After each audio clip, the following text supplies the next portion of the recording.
রাতে ঈশা নামাজের পরে জায়নামাজে বসে কোরআন তেলাওয়াত করছিলাম। তেলাওয়াত শেষে চোখের পানি ছেড়ে দিয়ে আল্লাহর কাছে আমার মা বাবার জন্য দোয়া করলাম। তারা দুনিয়ায় ক্ষণিকের ভোগ বিলাসে মত্ত হয়ে অনন্তকালের জীবন ভুলে গিয়েছে। আল্লাহ, তোমার কাছে একটাই চাওয়া, আমাকে যেভাবে অন্ধকার থেকে আলোর পথ দেখিয়েছো, আমার মা বাবাকেও আলোর পথ দেখাও। আর কিছুই চাই না। শুনেছি মা বাবার জন্য সন্তানের দোয়া কখনো ফিরিয়ে দাও না। আমি এক অভাগা সন্তান। আল্লাহ, আমি তোমার জন্য আমার জীবন উৎসর্গ করেছি। তুমি আমার মা বাবাকে ফিরিয়ে দাও। দুনিয়াতে না হয় মা বাবার আদর পাইনি, তাদের সঙ্গ পাইনি, কিন্তু জান্নাতেও আমাকে এতিম বানিয়ে দিও না। আমি আমার মা বাবার সাথে থাকতে চাই জান্নাতে। মোনাজাত শেষ করে চোখের পানি মুছে পিছনে তাকিয়ে দেখি মা বাবা দুজনে অশ্রুসিক্ত চোখে দাঁড়িয়ে আছে দরজার কাছে। মা দৌড়ে এসে আমাকে প্রথমবারের মতো জড়িয়ে ধরলো। আমিও মাকে শক্ত করে জড়িয়ে ধরে শুধু কান্না করে যাচ্ছি, আমাকে মাফ করে দে মা। আমরা নিজেদের ইগোর কারণে তোকে বুঝতেই চাইনি কখনো, সবসময় তোকে দূরে ঠেলে দিয়েছি। একটা সন্তান মা বাবা ছাড়া কত কষ্টে বড় হয় সেটা কখনো অনুভব করিনি। আজ থেকে আমি শুধু আমার এই পাগলি মেয়েটার জন্য বাঁচবো। বাবা, তুমি কি একটাবারের জন্য আমাকে বুকে নিবে না? আমার মাথায় হাত বুলিয়ে দিবে না? আমাকে আর একা ছেড়ে দিও না। আমি যে তোমাদের অনেক বেশি ভালোবাসি। বাবা আমার মাথায় পরম স্নেহে হাত বুলিয়ে দিচ্ছে। আজকে আমি পৃথিবীর সবচেয়ে সুখী মানুষ।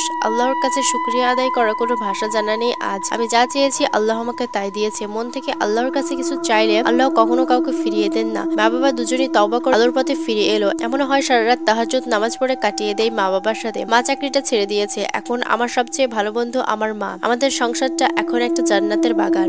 এরপর 3 বছর কেটে গেছে। সেদিনের পর পিয়াস আর আসেনি। আমি আমার মা বাবাকে তো ফিরে পেলাম, কিন্তু তাকে হারিয়ে ফেলেছি। হঠাৎ করে এসে আমাকে অন্ধকার থেকে আলোর পথে এনে আমার ভিতরে শূন্যতা দূর করে উধাও হয়ে গেল সে। কেন আর আসে না জানি না। প্রতিটা মুহূর্ত অপেক্ষা করতাম তার জন্য। আমার কি কোনো ভুল হয়েছিল? মা বাবার সব থাকার পরও তার শূন্যতা আমাকে সবসময় গ্রাস করে রাখতো। আজও আমি তার অপেক্ষা করি। আমার মন বলে কোনো একদিন সে অবশ্যই আসবে। বাবা একদিন রাতের বেলা এসে বলল, রিন্তি তৈরি হয়ে নাও, তোমাকে দেখতে আসবে একটু পর, এবং আজ রাতেই তোমার বিয়ে। আমি বললাম, কি বলছো বাবা? হঠাৎ এসবের মানে কি? জানা নেই শোনা নেই, কার হাত তুলে দিবা আমাকে? আর তোমাদের আমি বলছি তো আমি কারোর জন্য অপেক্ষা করছি। সে একদিন আসবে ইনশাআল্লাহ। আমি তাকে ছাড়া আর কাউকে আমার মনে জায়গা দিতে পারবো না। বাবা বলল, দেখো রিন্তি, তোমার সে কাল্পনিক রাজকুমার কখনো আসবে না। আমাদের বয়স হয়েছে, কখন আল্লাহ ডাক দিয়ে দেয় বলতে পারি না। যাওয়ার আগে তোমাকে কারো হাতে দিয়ে যেতে পারলেই তাহলে মরেও শান্তি পাবো। আর ছেলে অনেক ভালো, একদম তোমার স্বপ্নের রাজকুমারের মতো, দেখলে তোমার পছন্দ হবে। বাবার কথার আর কোনো জবাব দিলাম না। জানি লাভ নেই, বাবা এক কথার মানুষ, একবার যেটা বলবে সেটা করেই ছাড়বে। খুব সিম্পলি আমার বিয়ে হয়ে গেল। এলাকার কয়েকজন গণ্যমান্য ব্যক্তি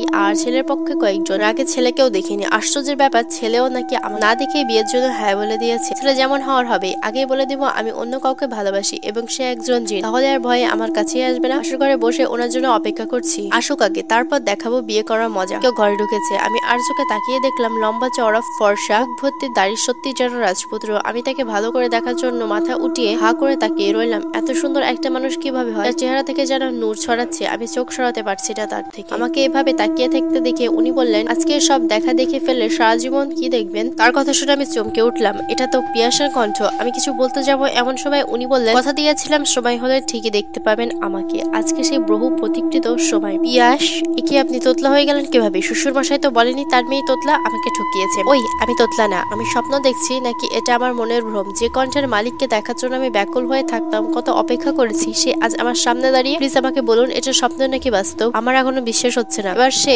আমার একদম মুখের কাছে এসে বলল, আমাকে ছুঁয়ে দেখতে পারেন বিশ্বাস না হলে।